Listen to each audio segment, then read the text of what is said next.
Welcome to Luca and Miguel. Enjoy the video. In this video, I will explain how to draw Zenitsu Agatsuma with color. First, we will gather our art supplies, ensuring we have everything needed for a vibrant drawing. Next, we will establish the basic structure and pose using simple shapes. Then, we will refine the details of his iconic uniform and spiky hair. Finally, we will apply color, bringing Zenitsu to life with his signature yellow and orange hues. Let's get started on this exciting artistic journey. Let's begin by laying down the foundational sketch for Zenitsu. Start with a light pencil, perhaps a 2H, to outline the basic forms of his head, torso, and limbs. Think of simple shapes like circles for joints and cylinders for arms and legs.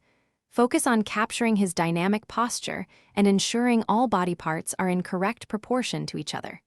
This initial stage is crucial for a well-balanced final drawing.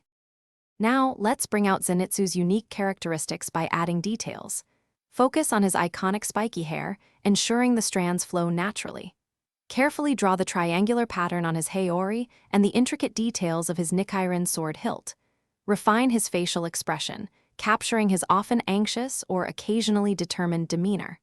Once satisfied, use a fine-tip inking pen, like a 0.3mm, to create clean, crisp outlines over your pencil work. Finally, it's time to add color and bring Zenitsu to life. Start by applying flat base colors for his skin, uniform, and hair. For his signature look, use vibrant yellows and oranges, blending them smoothly for his hair and haori gradient. Introduce shading to create depth, especially under his chin and within the folds of his clothing. Add subtle highlights to areas like his hair and skin to give the drawing volume and a polished, professional finish.